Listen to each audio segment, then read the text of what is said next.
Amen. I want to acknowledge umpostoli bazalwane and also greet our pastor, my dear brother, umfundisi wala ekhaya bazalwane, umfundisi wethu sonke, Pastor Teddy, egameni lika Jesu. Umngamke bazalwane sibingelela naye ngo5 ekseni. Alibonge igama lenkosi. Hallelujah. Hallelujah. Cisho saba late nasenkonzweni. Amen. Kodwa ngiyambingelela bazalwane. Ihitha yami, amen. Engenayo load shedding. I have a heater that doesn't suffer, that is immune from load shedding. Alibonge igama lenkosi. Amen. Amen. Ibingelela our dear brother, our senior brother, Mfundisi uKhathide egameni lika Jesu. Amen. Ngokhethekile bazalwane. Before sifike ngokhethekile, ngibingelela abaholi bonke, the whole leadership, omama obaba, royal priesthood and the kingdom kids egameni lika Jesu. Amen. Ngokhethekile ke bazalwane ngibingelela uprincipal. Amen. We academy. Hallelujah. Ongenze ongibonise into ebengazi ukuthi khona emhlabeni ukuthi hey kanti umuntu uhleli netalent elinzima kangaka lapha endlini. Alibonge igama lenkosi. Our sister uZadubs egameni lika Jesu. Amen. Yeah. Singamshayela ihlombe bazalwane. Ningangibuzelani ihlombe. Ningangibuzelani imino waziyo naye nomngaba. Amen. So siyambonga uNkulunkulu kakhulu bazalwane. There is something that happened yesterday that I want to share before we go into the word of God. Izolo kade, by the way sizokhuluma ngesikade sikufunda izolo. Ngenzela ukuthi abangezi kwiBible study babone ukuthi baluza kangakanani. Yabo, njoba nje belova. Amen. Izolo, while we were having our teaching, Tata uNceba ngiyacela usondele tata. Khona uzoyichazela kangcono indaba yakho. It was one particular issue. So kwekade sikhuluma ngakho ke, we decided ukuthi we have to demonstrate the word of God, right? So masithi ke senze exercise, because maybe exercise, a class exercise. Your demonstrator that the word of God is true, right? And then God reveals ukuthi utata has something that he has been praying for weeks. There was a specific revelation that he has been praying for something for weeks, to a point ukuthi ubese yekelile. I'm sharing this to help somebody with something. Ubese yekelile, he had given up, he said hayi angikiyeke ngidlulele kokunye ngoba kuningi vele ngikudinga enkosini. So njoba lokhu ngenze ngiyakiyeka ngidlulela kokunye. So ngiyakusho ke lokho, but the Lord didn't reveal what that thing was specifically. Ngenxa kokuthi ke that the revelation was partial, I didn't want also to dig, because sometimes the prophetic, when you want full details of something, you end up seeing a lot of things concerning other people, and then it blows up and then it becomes something else. So to protect myself from that, ngaphela lapho. And then he mentions, okay, I discover something, one of the things that he had been praying for, but it wasn't that thing. And ngiyakhuluma naye, siyakhuluma lento, you know, abazalwane bekhona bazokhumbula. I had in my heart ukuthi kanti ngitshela unkosikazi ebusuku ukuthi mina masifike endlini ngithi mina hayi yona sikhulumile lento kaTata uNceba, yebo yiyo, but akuyona le uNkulunkulu akade ethi ubeyithandazela for weeks as a gift. Kanti ngizothi mangithi ngiyacheck ifone usengisendela ivoice note ebusuku, mfundisi bengithukile kuvele kwakuningi angazi kwena kuphi kahle unodaba oluthile oluspecific, but I want him to tell us what that is for somebody else. I want to help somebody bazalwane ngale tatazo issue. So God was quite specific ukuthi he had been praying for this for weeks. Lokho kunye kuyinto nje khona vele But this one specifically, he had been praying it specifically for weeks, and he had given up. So, because we need to seal it now and make a prophetic declaration so that there's a testimony. What was that issue, Dad? Amen.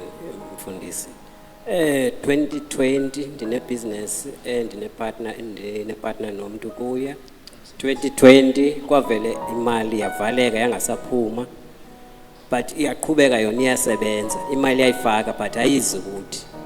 So umane ngathi kuyavuleka, manje kuyavuleka sise sinethemba phinde ku shutdown yonke into.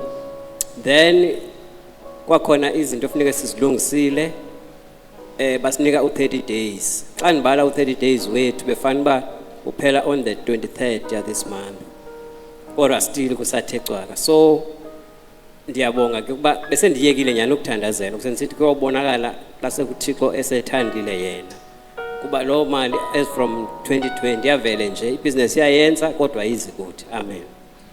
Ngezwakala bazalwane. This is what I want to nizwila ngithi. This is what I want to help somebody with. He had given up on this issue. He said, "Hayi lento ayisalunga." But God was like, "No. You gave up too quickly." Because for the Lord to reveal this thing means that God was to release this man.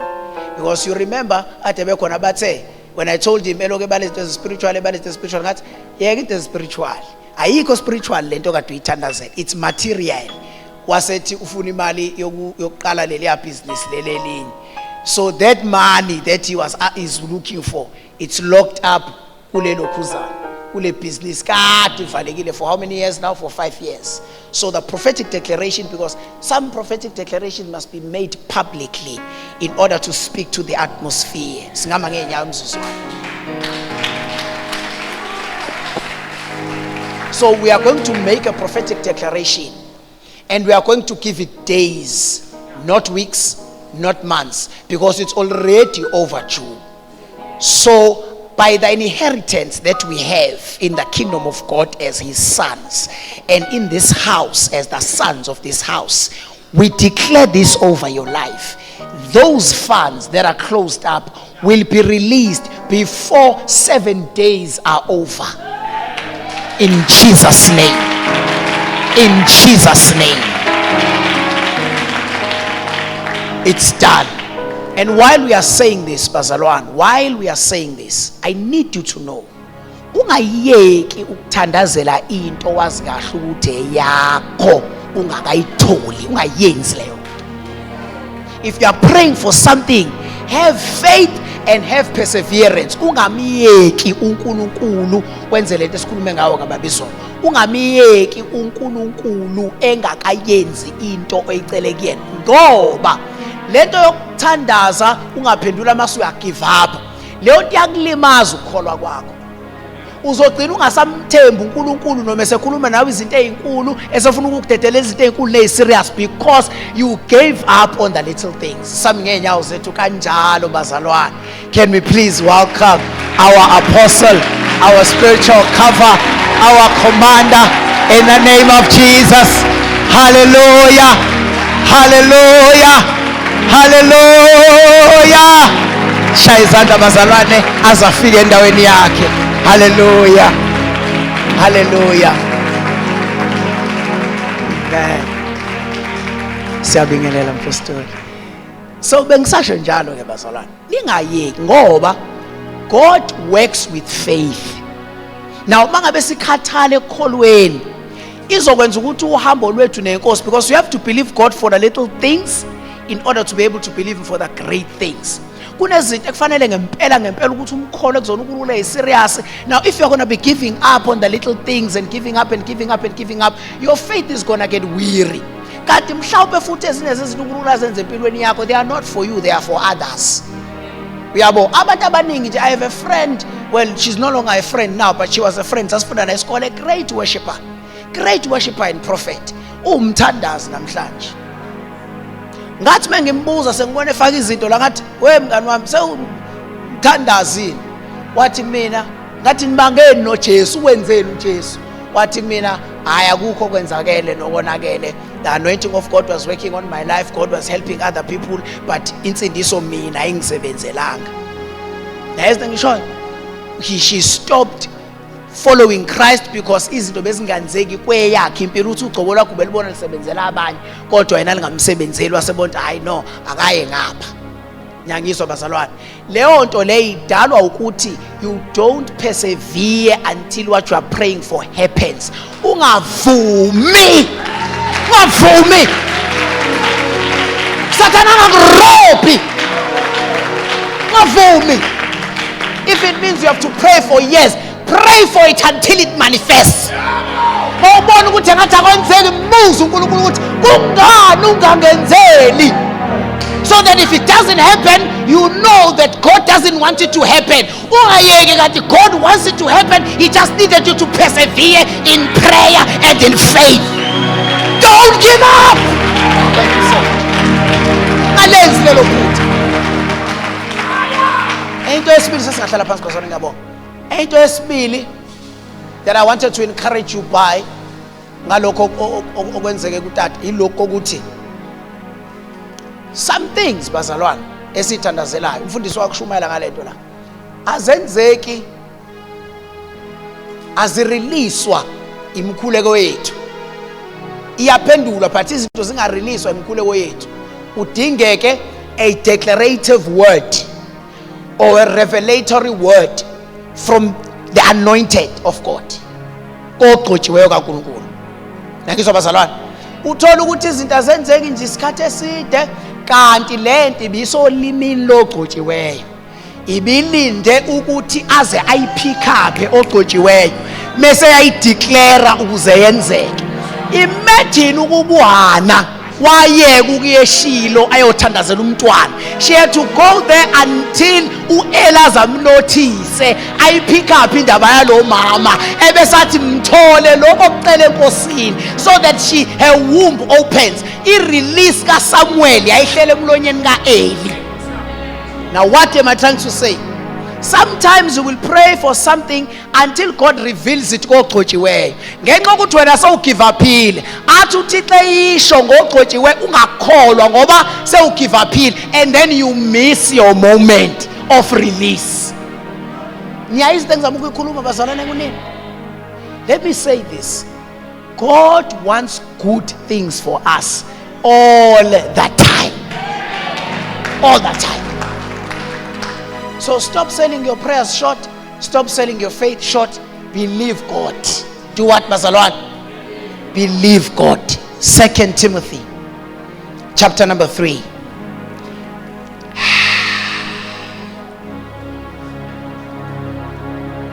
And verse number 16. Ngifunda kulele lami lesilungu. Well, solufunda lonke iBhayibheli, but I'll just make this one our foundation scripture. All scripture is breathed out by God. It is inspired by God, and it is profitable. Can somebody say profitable? Somebody say the scripture carries profit. Are you hearing what you're saying? The scripture carries profit. Kunenzuzo embhalweni. Bazalwane bami, ake siphendule. Kunenzuzo embhalweni. When you invest in the scriptures, it is a guaranteed investment that will give you profit. The scripture is not like your stocks. It's not like stockbroking, where you buy stocks, sometimes they drop, sometimes they go up. It's not like currencies, where sometimes they drop and sometimes they go up. Some weeks ago, when the president of the US as a declaration tariffs, And when he made that statement, that announcement, the rand became weak. And so did the dollar become weak. To a point ukuthi ama corporate heads ase US aya again athi ngeke ndoda. Mangabe ukhuluma kanje kusho ukuthi kuzofanele sikhiphe ama investments ethu in the government in secret phela ke. Wasebuya reverse leyo nto wathi hayi kwamanye amazwe ngizophosa for 90 days. That was a reaction. That was due that was a response that was due to the reactions of the corporate heads, the investors. Nangizwa bazalwane. Sike sane issue kwathiwa kunyuka iVAT ezweni lakithi. When that statement was made, the rand dropped until they decided ukuthi we are going to scrape it. Nangizwa bazalwane. All these decisions, these geopolitical issues, these social issues, economic issues, they control, they make the markets or the currencies unstable. You cannot 100% trust the currencies of this world. You cannot 100% trust the investments that you make in this world. We are investor nje ebese uyaminca ukuthi investment yakhe ihambe ngokwendlela yakho. Ingakho no Solomon uthi mangabe uinvest ungainvest endaweni eyodwa. Invest futhi ungainvest kanye. Invest ekseni, invest emini, invest entambama ngoba awazi ukuthi yona iphi investment ezokunikeza iprofit. Kusho iBhayibheli lithi mawuinvest usukuqagela. Lithi futhi mawuinvest cast your bread upon the waters, which means have multiple streams of investments and multiple streams of income.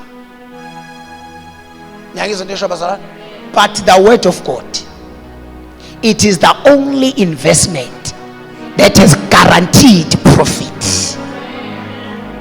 Awukwazi bazalwane ukuinvesta imphefumulo wakho nenhliziyo yakho nengqondo yakho nempilo yakho embhalweni ebese ungawabona ama profits. Say the scripture is profitable. The scripture carries profit. Now I want to speak a few things. Ngifuna sibuke ukubaluleka kokufunda izwi likaNkulunkulu. We asked a question yesterday, why is it important to read the scriptures or to study the scriptures? Amen. Why is it important that we should study the scriptures? Why must you bother yourself studying the Bible? Why is it so important that as a believer, as a kingdom citizen, you must study the Bible? Why is it so important? Number one, to grow spiritually. I'm going to walk as slow as I can with this one, and I'm going to try not to get excited so that I can finish what I need to finish. To grow spiritually. So, if you don't read the scriptures, if you don't study the scriptures, you are not going to grow spiritually. Bazalwane, spiritual growth asakhiwa ukattend inkonzo kuphela, asakhiwa ukuthandaza kuphela, asakhiwa ukunikela kuphela, kodwa siyakhiwa nangokufunda izwi likaNkulunkulu. Kezwakala bazalwane, spiritual growth siyakhiwa ngalezi zinto. Now uthi uPetro ku 1 Peter 2 verse 2, njengabantwana abasanda kuzalwa. La akashonga ukuthi njengalokhu ningi abantwana, because some people believe ukuthi iBhayibheli ufunda kakhulu mawusasanda kusindiswa, nina nje senisindiswa iminyaka nize nivilaphe ngoba nazi ukuthi kade naqala. Mina bazona have been studying the Bible for 25 years. Well, over 25 years ngilifunda iBhayibheli namanje ngisayi student sami. Ngizwa bazalwane, ngisalifunda engazuthi angilazi. Uthi Petro ke njengabantwana abasanda kuzalwa. Shuthi and unjani umntwana osanda kuzalwa? Every 5 minutes, every 10 minutes, every waking moment ufuna ubisi.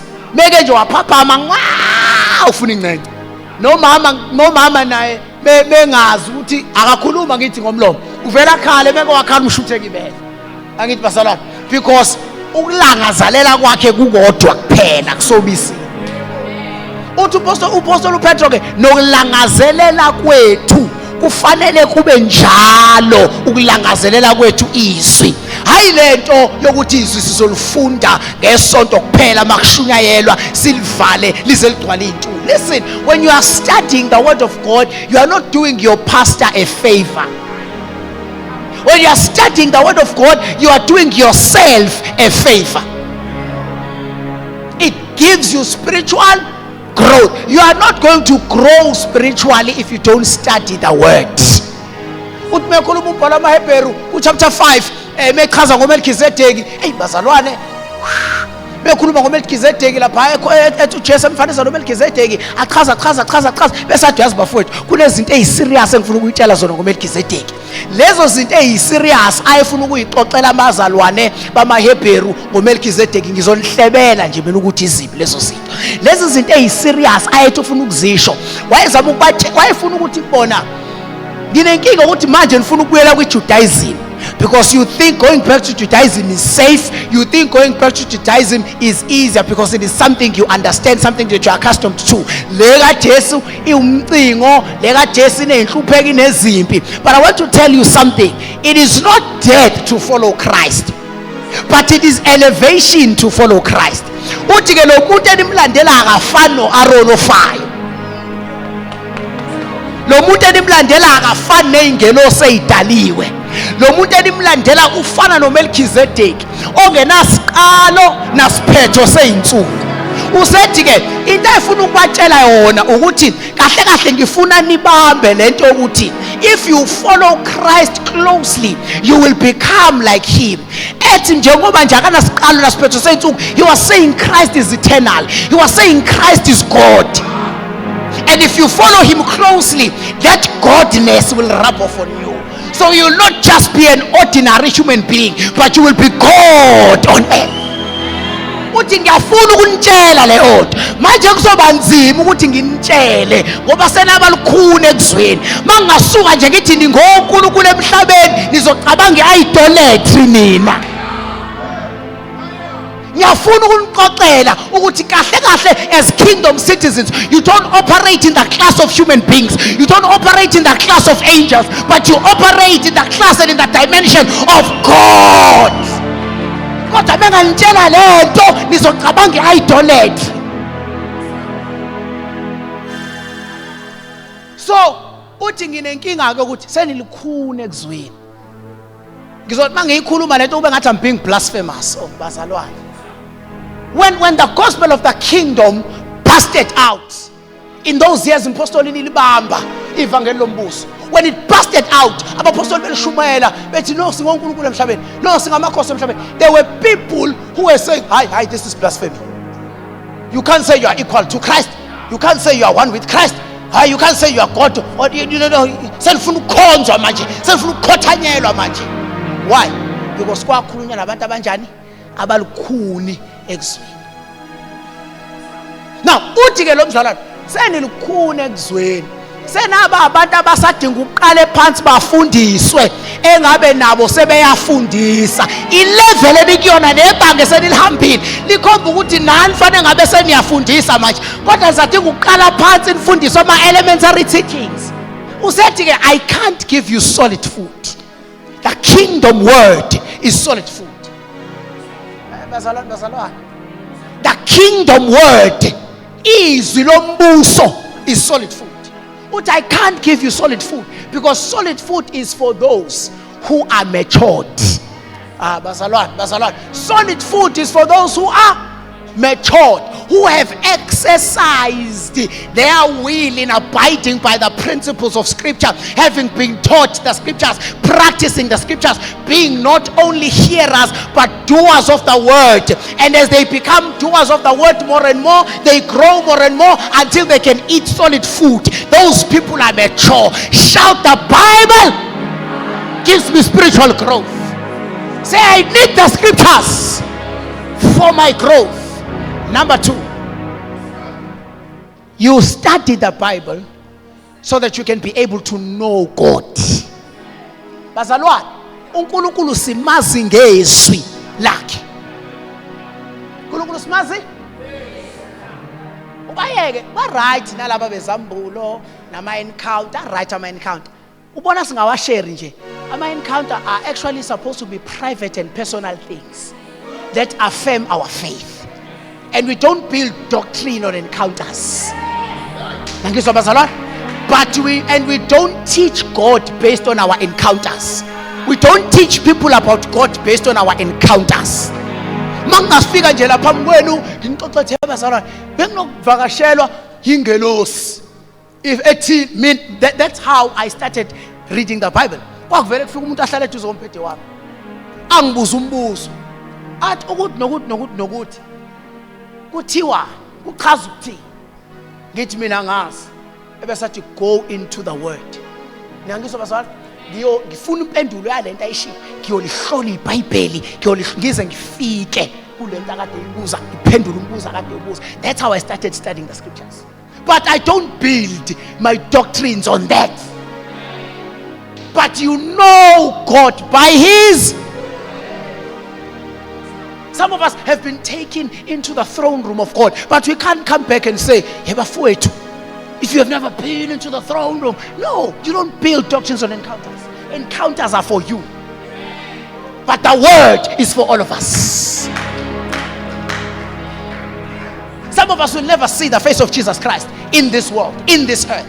Some of us have never seen angels and will never see angels, some of us. But then that doesn't mean you can't know God.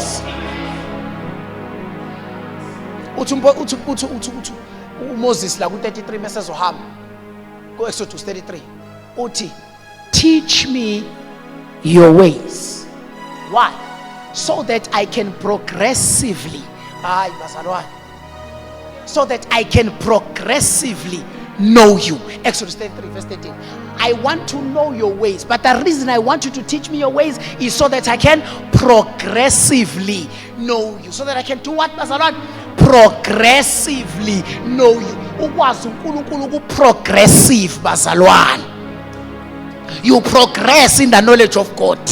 You progress in the knowledge of God. You can't know God through an encounter, but you know God by learning his ways. You progress in the knowledge of God. Indlela uNkulunkulu esengimazi ngayo, bazalwane, akusekho impossible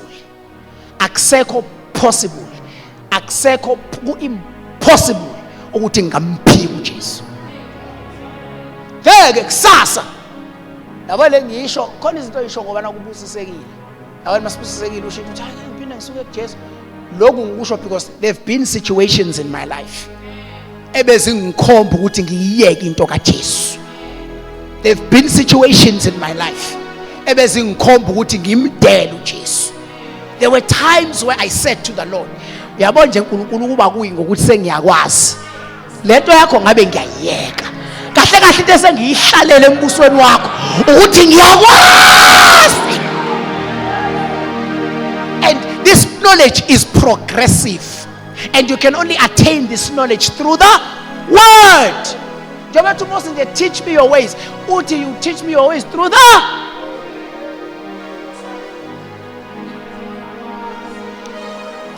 Number 3, we study the word to guard against errors and doctrinal errors.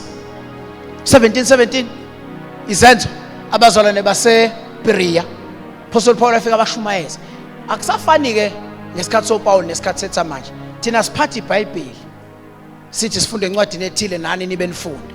Ngalesa sikhathi babeyifikela beshayela nje. Bequote imbhalo from the top of their heads.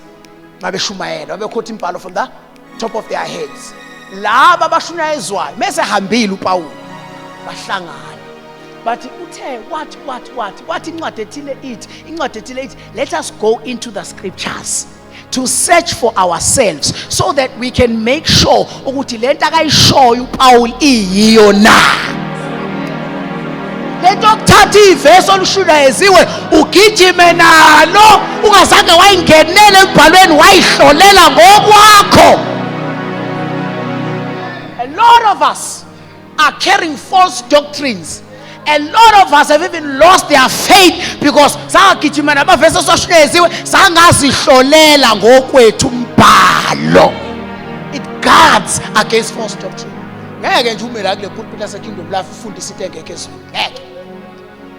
Ngeke uxoxa inganekwane la kule pulpit. Ngeke. Why?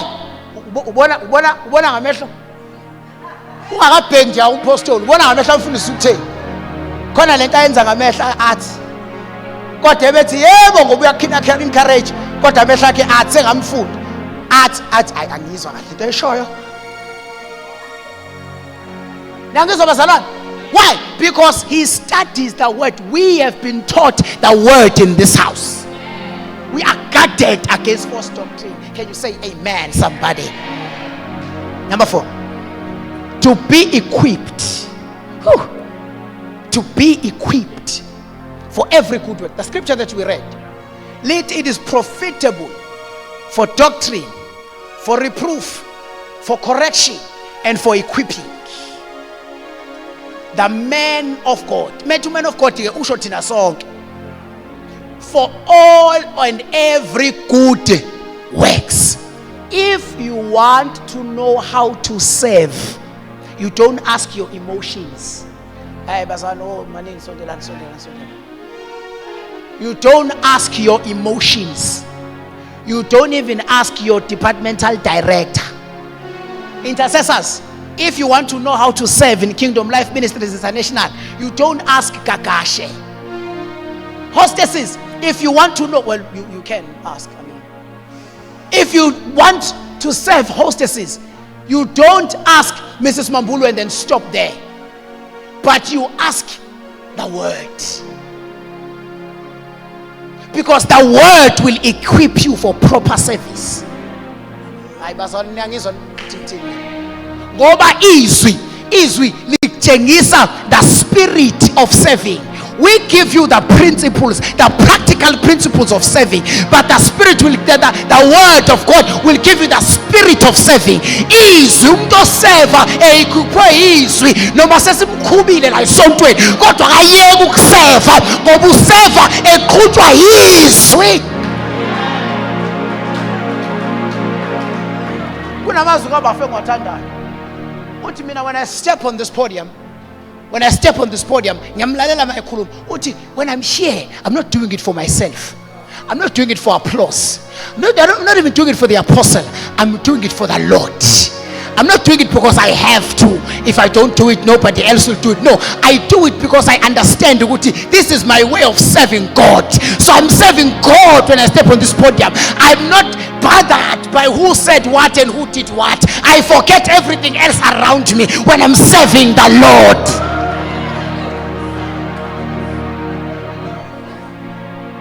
The word equips us for proper service.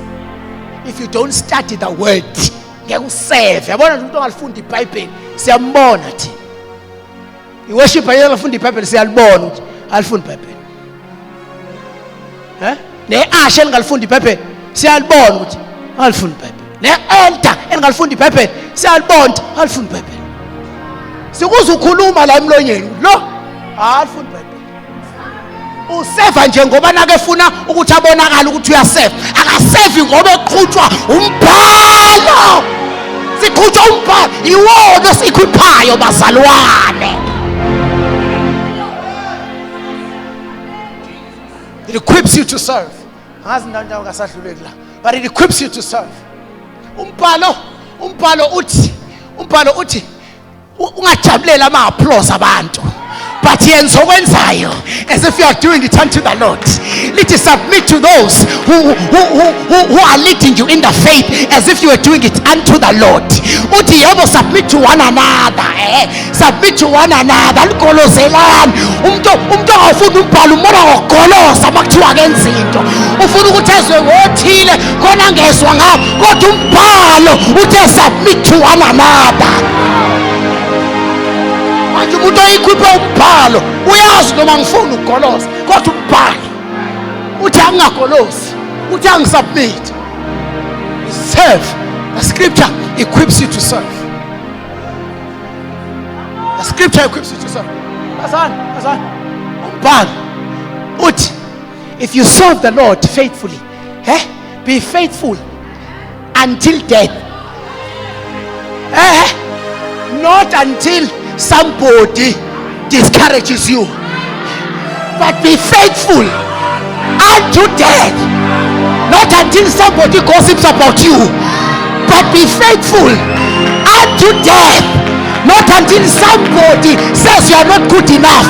Be faithful unto death. You are equipped by the scriptures. Teaches you, it trains you how to serve. It trains you how to. Umbhalo uthi wathi uJesu enesimo soNkulunkulu. He was God. He was one with God. He was equal with God. Everything that God was, Jesus was. But what njani? Wangasho ukuthi ngifuna ukulingana noNkulunkulu. Wathabatha isimo sobunceko. What I'm going to give up my right. What I'm giving up my right to be God. Because I want to serve mankind. Even if I don't get any applause, I'm going to serve them. Even if they hate me, I'm going to serve them. Even if they kill me, I'm going to serve them. Even if they gossip about me, I'm going to serve them. Even if they discriminate, I'm going to serve. Because I know it is not about me, it's about my Father's business. Manje sina makunconywa umfundisi uThedi, umfundisi uGagasha engasanconywa, umfundisi uGagasha siyadikibala. Kwahlala ukunconyana noThedi nje lelisonto ngoba yini? Kanti angibonakala yini mina? Kanti wenzela ukubonakala yini mina? Manithuka kuthiwa babusiseni. Wena uthuka back. Uthi nawe. Mekuthuka uthi nawe. Angisho nina bazalana, I'm just making an example. Nangizwa basa? Why? Because awuyidela amalungelo akho. Awanjananga awadela. So we learn from Christ. uNkulunkulu uJesu wawadedela amalungelo akhe. Let me put it this way. uJesu ufana ne two-door sports car ye Porsche. Iya aeroportini livulele yena. Kuza i-18-wheeler truck on the other side of the road ivalelwe. Kodwa abona ukuthi le 18-wheeler I pray manje right yakho ukuthi awele. Kodwa loya noma ngasi right yakho kodwa uzowela ngenkani. Ukube uJesu wa retainer ilungelo lakho, because he would have been like someone engena in his right of way and risking a head-on collision. uJesu no, I will hold my right and let him pass. Although he has wronged me, he is right, I'm wrong. Akafuna ukuyibona ukuthi wrong, it's fine, I will let it pass. Because menge ngathi ngifuna ukumqondisa lo mzali wami. Kuzoba khona umuntu osilalele lo sanda ukufika embusweni athi awukade amakhono ayaxabana, awukade amakhono ayahlebana, kulimala umphefumulo just because I wanted to be proven right. I give up my right. Scripture equips us to serve.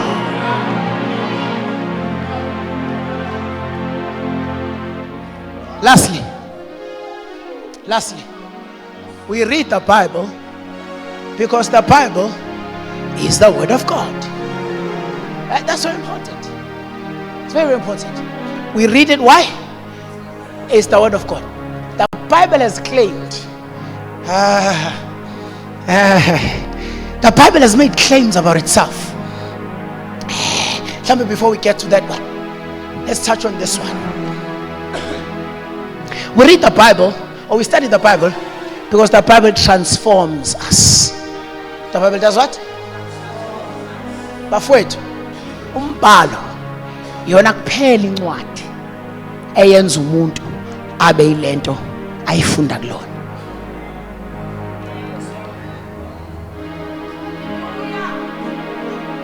Lizenzela lona iBhayibheli ukuthi wena olifundayo ube yilento oyifunde kulona. It transform. Akekho umuntu, so that is ngamba amen.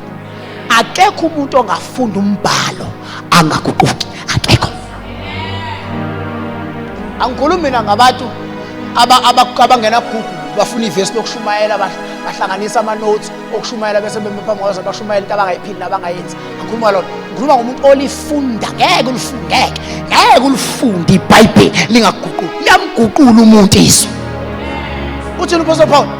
Ningalingisi ke bafowethu lelizwe, kodwa yenziwani ibe yintsha ingqondo yenu.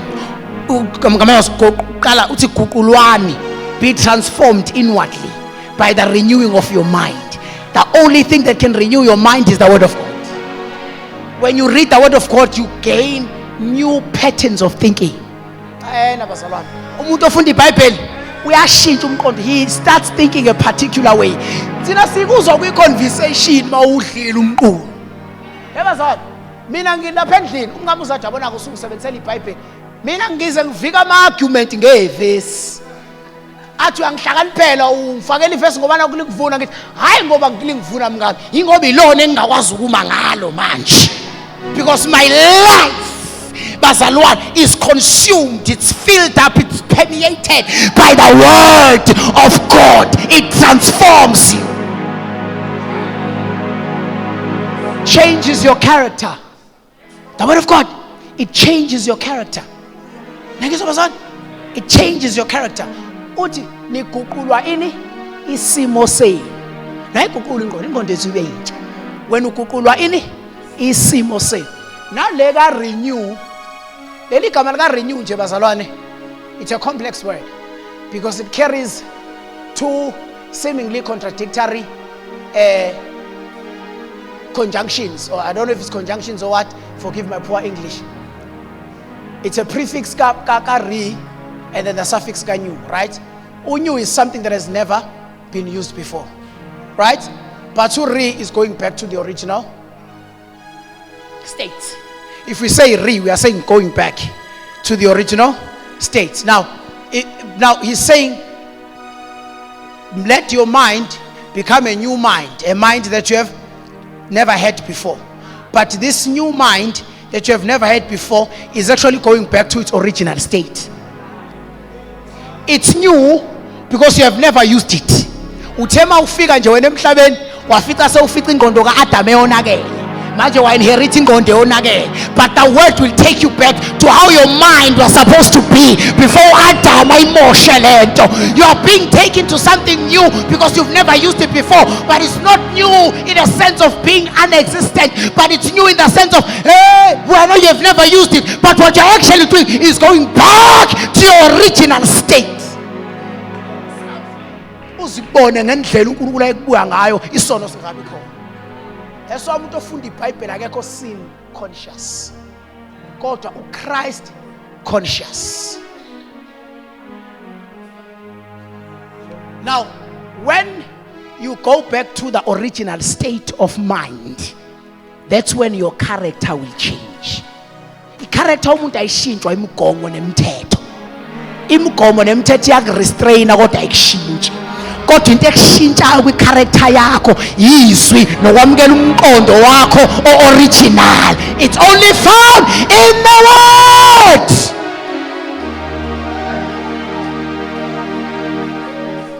Umuntu oseshintsha umqondo akadingi uloku ebuza ukuthi kuyisono ngani. Umuntu oseshintsha umqondo akababuza ohwaya abangenasidingo. Kodwa umuntu oseshintsha umqondo ithi ngaphuma i-prophetic declaration akaloku ebuza inyama negazi.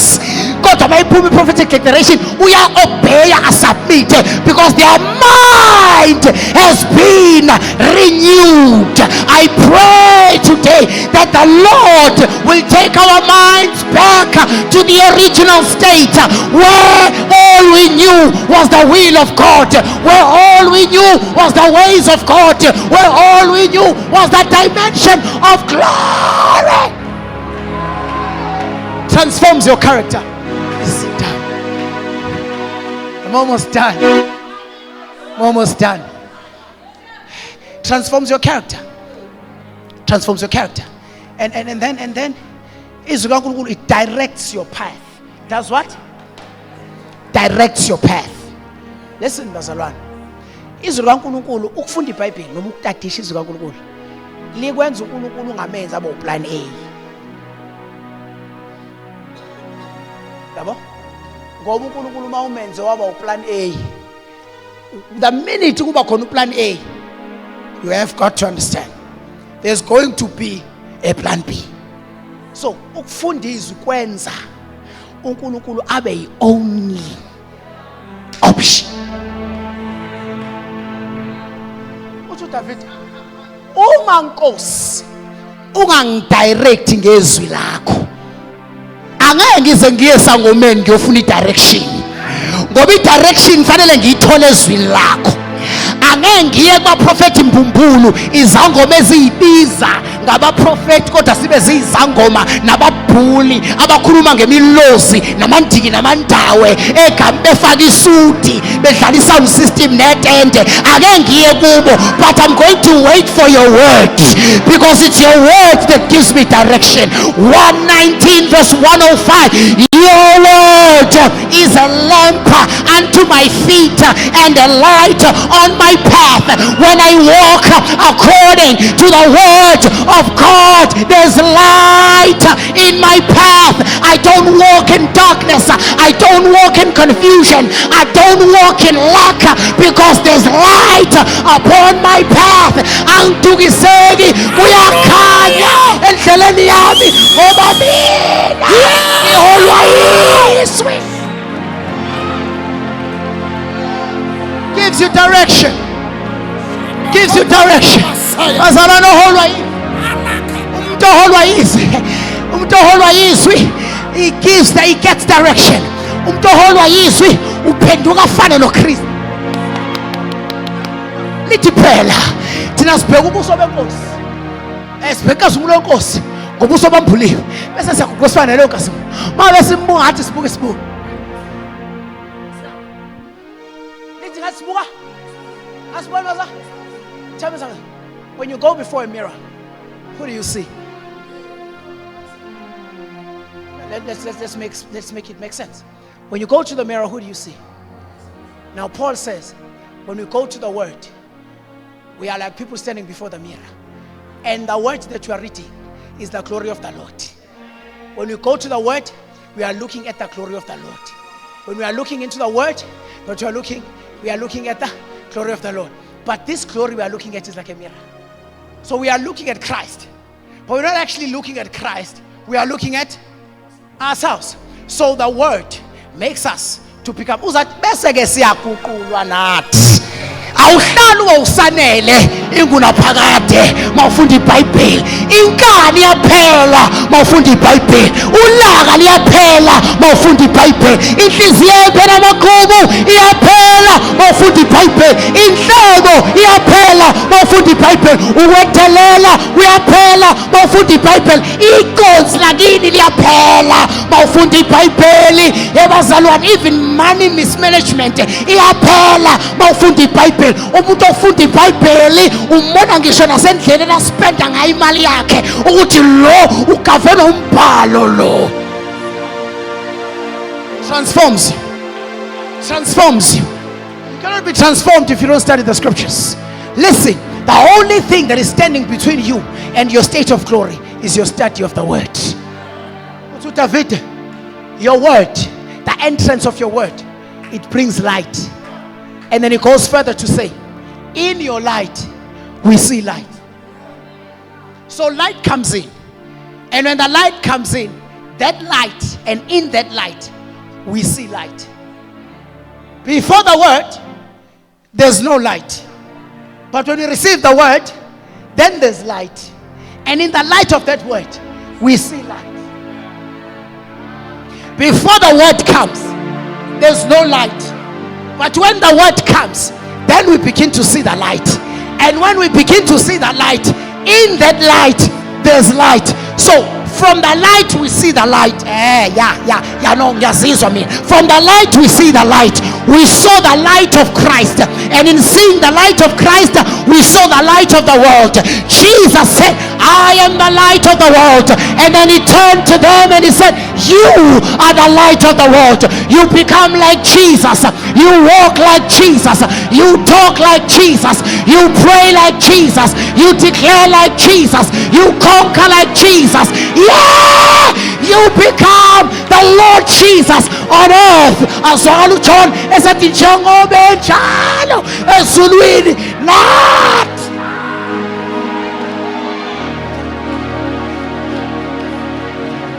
If he calmed the storms, I can calm storms.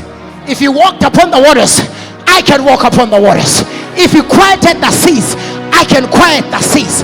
If he rebuked the wind, I can rebuke the wind. Uba akhipha imali enhlanzini, ngiyakwazi ukwenza ibhizinisi lami kade kuthiwa there's no profit, ngikhandi profit.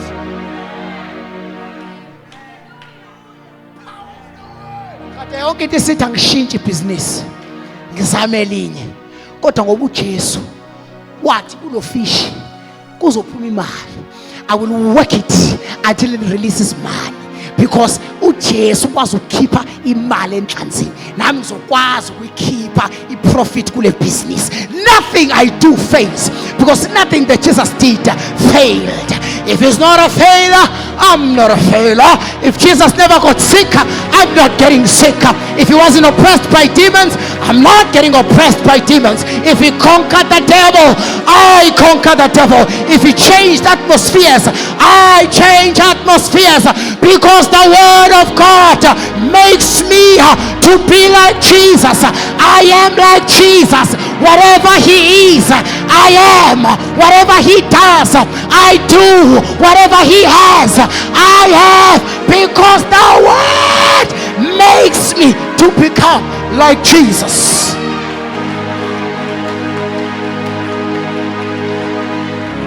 Let's stand on our feet. If the word of God has so much power, if the word of God can do such wondrous things, bazalwane, akuyona inganekwane into yokuhamba ebuNkulunkulu usenyameni. Asikhulumi yona inganekwane. On Tuesday before the Passover, on Sunday before the Passover, we got reports that there's going to be terrible weather during the Passover. People were warned. This, that. On Wednesday, Apostoli announces to the whole country of Facebook, and he announces to us, we are praying for good weather. Mina ke bazalwane mina ngifana no bale ntombazana akusamisize ngangilapha chapter 12 kwizenzo le ntombazanyana sengikhohliwe phela igama layo baningi nalabantu ePhaphela uRoda ngifana noRoda mina asithandazi nje kuphela bese ngithi haleluya amen sithi masithandaza ngihambe ngiyocheka ulele sithandazela yenzekani ukuze ngaloko ithi rabashanda ngingaboni ukuthi rabashanda ubhekeke mangithi imvula ayime mangithi baba sicela ilanga bese ngiyapha ngiyoqalaza ukuthi liyavelani la emasithi ya past 1 awungazi umkami webhizi ngane endle ngagena ngigijima ngiphume mina ngathi webheni uNkulunkulu usesiphendulile nali ilanga sesokhonza kahle.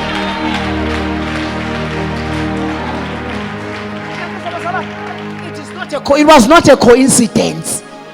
It was a result of people who prayed in faith and declared in faith. Because lento yokuhamba ebuNkulunkulu is not. It's not a fairy tale. It's not a fairy tale. The Lord gave a revelation. The man of God is not wearing his glasses today. That's not a fairy tale.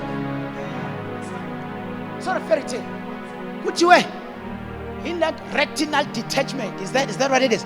Retinal detachment. Gushama optometrist at retinal detachment. There's dead cells in his face. And there was a cloth covering his eyes. Masqeda ukuphuma kuPhambili start. Sikhulumile sonke ngokukholwa, si exercise lento esiyifunda. Masqeda uphuma uyabuya uthi kade kugcwele inkungu. Ilokithi hlihle. I'm seeing clearly more and more. More and more. More and more. Because it's not a fairy tale. The apostle declared last year that we are going to have 10 weddings. And how many weddings did we have? It's not a fairy tale. It's not a fairy tale. She declared this year that we are emerging. She declared that we are emerging. And who emerged first? She emerged. She is now the first pastor of the province. Yeah, she is the first pastor of the province.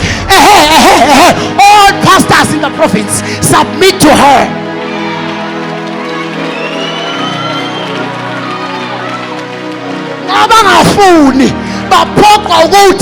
It's not a fairy tale to walk in the level of God. We emerge. Little people will come and serve at your feet. Because only fairy tale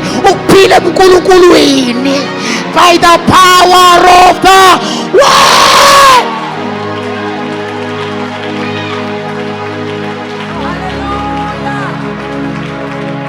Look at me. I'm looking fly. I'm looking debonair. Ibala lami libuyile. Angekwa ingubo. Anginaso stress because of a phone call I received. Eyathi kimi, Kakashi, you are a gift in the kingdom. You must not be stressed. You must not struggle. You must not suffer. You must live a life stress-free. Ever felt I am stress-free by the word of the anointed of God.